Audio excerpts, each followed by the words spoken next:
We're going to preface our lesson with a story, a beautiful story that we find in the Gemara in Tractate Taanis. If we look at page A, Tractate Taanis 7, page A, at the bottom of the page, we see a story about how Rebbe Yehoshua ben Hanania, who was one of the second generation Tanaic sages, one of the great students of Rebbe Yochanan ben Zakkai and the leader of his generation. He was the teacher, one of the Rebbe Akiva's teachers, and he was the greatest scholar of his time, together with Rabbi Lazer ben Horkenes. He used to go to Rome frequently in order to defend the Jewish people against evil decrees and to speak in their behalf. But one thing the Gemara tells us about Rabbi Yehoshua ben Hanania, as brilliant as he was, that's how ugly he was. He didn't have a pleasing face. He didn't have nice looking features, but he was a tremendous tzaddik, and he was extremely intelligent. So as he was waiting to come into Caesar and to speak to Caesar, Caesar's daughter saw him and she knew who he was, and she says, "How can such great wisdom be housed in such an ugly vessel?" So he asked her, he said, "How does your father keep his wine?" He says, "Well, down in the cellar, it's in these earthenware jugs, these clay jugs." He says, "Well, that's ugly. Do you think your father's wine, your father's Caesar, he's the head of all Rome, he's the head of all the civilized world. Is that the way to keep his wine? Why don't you transfer what's befitting to your father, that should be in golden vessels, in golden jugs?" And she says, "So you know something, you're right. Okay, that's true." So she went down to the wine cellar and she told her servants to bring her golden jugs, and she transferred all her father's wine from earthenware vessels into golden jugs. Well, very soon the wine spoiled. The wine became sour, turned into vinegar. And Caesar asked for a glass of wine, and his servant says, "Your Majesty, all your wine's been spoiled." He says, "What happened?" He says, "Well, your daughter told us to transfer all the wine from earthenware jugs into golden jugs." He says, "Golden jugs for wine?" He said, "What do you mean?" So he summoned his daughter, and he said, "Where did you get this idea?" She says, "Well, Rebbe Yehoshua ben Hanania, the Chacham, the wise man of the Jews, he told me to do it." So he told his servants, "Bring me Rebbe Yehoshua ben Hanania." So they summoned right away Rebbe Yehoshua ben Hanania. And Rebbe Yehoshua ben Hanania, he came to Caesar with a big smile on his face, and he says, "Yes, your Majesty, what can I help you?" He says, "Did you tell my daughter to transfer the wine into golden jugs?" He says, "I didn't tell her that." He says, "What happened?" He says, "Well, she asked me, how can I have such beautiful wisdom, such grand wisdom in such an ugly vessel? So I asked her, it's the same thing. How can your father have such wonderful wine in such simple, ugly vessels?" And she said right away, she made 2 and 2. She says, "Well, yeah, that's not befitting. Did my father have earthenware jugs?" So she translated the golden jugs. But what she didn't understand, and this is the lesson that Rebbe Yehoshua ben Hanania was teaching both Caesar and Caesar's daughter, that fine wine and wisdom, they both are held worthy in sometimes the seemingly, physically unseemingly vessels. Just like wine is best in an earthenware jug, and it gets ruined in a golden jug. You know, if you want to drink a fine glass of wine, you don't drink in a golden goblet. You don't even drink in a silver goblet and your silver Kiddush cup. You take a simple glass, a simple wine glass, because the wine tastes best in simple glass. And glass, what's glass made out of? Glass made out of sand. Okay, it's not golden, it's not silver. So here we're learning, Rabbi Yehoshua ben Hanania is telling us he was a great Kabbalist also. He was not only one of the wisest men of the Mishnah that laid the format for the Gemara, but he learned Kabbalah, he learned all the secrets of creations from his teacher, Rabbi Yochanan ben Zakkai. And we're learning a very important principle. A lot of people, they see the story, they don't delve into the story. The Gemara doesn't tell a story just for the sake of storytelling. That when you look in the Gemara and you learn something, it's something very, very deep. And we have to know the Gemara is every bit as deep as the Zohar. It's very deep. Okay, and there's a lot of Kabbalah within the Gemara itself. But here we have a lesson that were brought later in Kabbalah, and this is the lesson of light and vessel. Everything in the world, everything in creation is created with two different things we have called, in Kabbalah it's called Homer and Surah. The Homer is the physical part of a certain creation, and the Surah, that is the metaphysical or the spiritual part of creation. This is right here with the body. The body is a body, a physical body made out of chemicals, nitrogen, potassium, phosphates. We have all the earthly materials, and the soul is a tiny chip of spirituality. It's an essence. It's the essence. We don't know what the essence of God is, but we know that the soul is a tiny bit of the essence of God. And this is what is within a human. Not only a human, a rock. In Kabbalah, we learn 4 levels of creation. The lowest level is the inanimate, then the plant, then the animal, then the human with the power of speech. And every single creation, doesn't matter what level of creation it is created with the spiritual side and the physical side. There is no such thing as any creation on earth, anywhere in the physical realm, that has only physicality or only spirituality. Everything must have physicality or spirituality. If it doesn't have both, it can't exist. It can't exist. Okay, so here we're learning, Rabbi Yehoshua ben Hanani was teaching us the principle of or and kli, light in a vessel. Light in a vessel, this is another way to say Homer and Surah, the physicality and the spirituality. Okay, so the physicality and the spirituality. Now we have something. What's the practical part of this lesson? Very practical part of this lesson.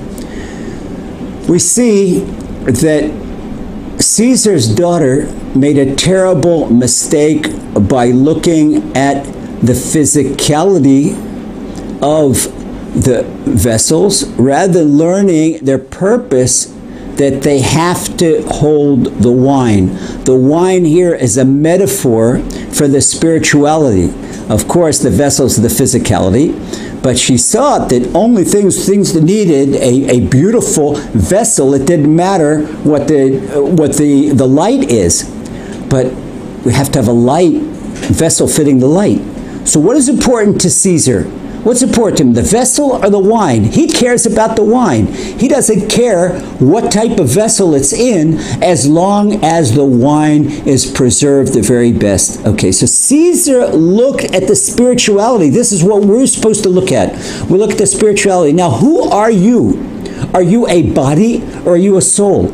If you are a soul, that's great news. That's really great news, because if you look at yourself as a soul, like the me is the spiritual aspect, the light within me, the divine light that the Creator bestows on me and within me. This is a tiny part of Him. This is eternal, and this is unlimited potential and can do whatever it wants. But if we look at ourselves as a body, that's depression, because the body, after a given age, at a young age, the body begins to decompose at age 35. We know the body goes into atrophy, and you have to look really hard to keep it in hypertrophy. It goes into atrophy, the muscles begin to degenerate, the bones, the joints begin to degenerate. It's been slowly at first, but then it picks up, and the process goes faster as we go. You know, older people, they have more difficulties, they have more problems, they have more challenges, more health challenges. They have to work especially hard to stay healthy.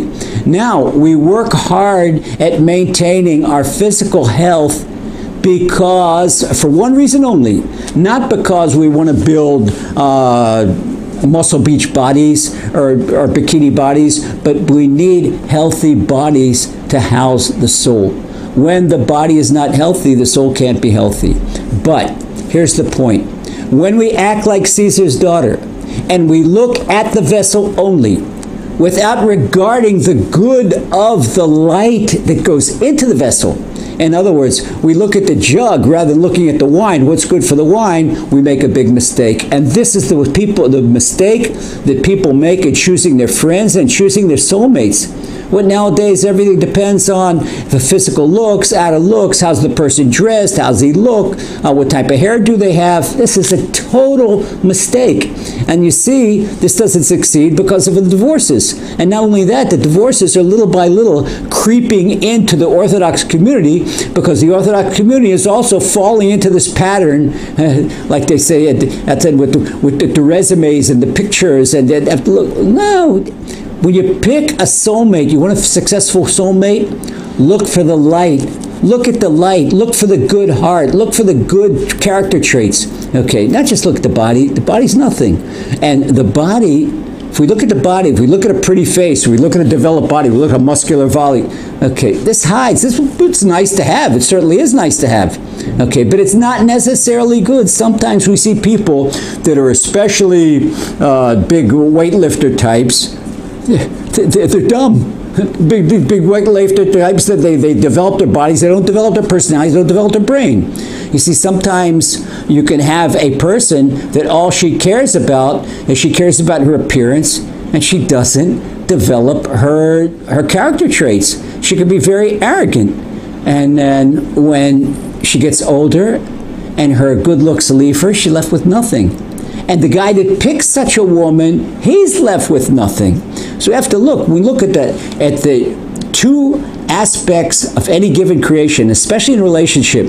If we choose a friend because of their outer physical aspects, whether it's their looks, whether it's their money, whether it's their status, whether it's some type of ulterior motive, this is a relationship that cannot exist. It won't be a relationship that's a lasting relationship. But if we choose a relationship because of someone who is a good friend, loyalty, altruism, a person that's giving, a person that's understanding, go for the good heart.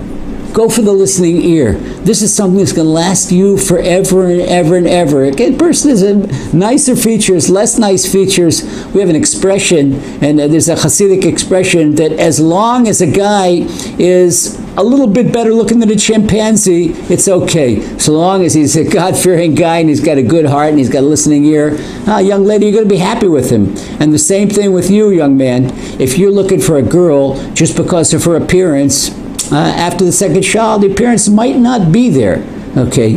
But you got to list what lasts the good heart. In other words, we're not looking at the vessel, we're looking at the light within that vessel.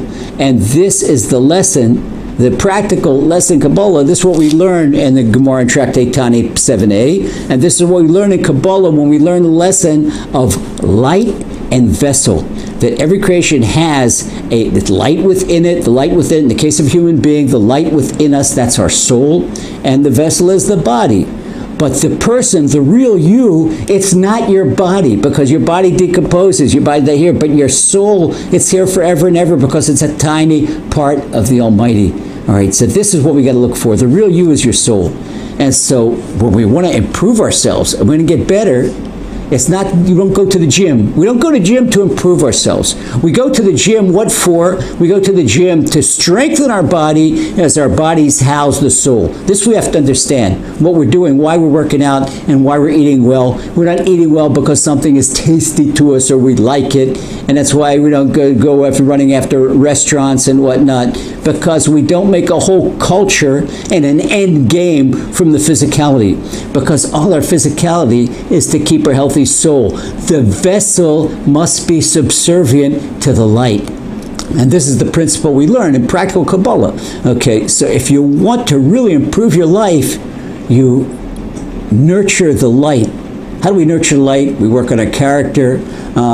We read ethics books. We learn Torah. We do Hashem's commandments, His mitzvahs. Okay, and in order to do that, we have to be healthy. So we keep a healthy body. And that's the key to a good relationship, and that's the key to finding a great shidduch when we go for the light rather than for the vessel.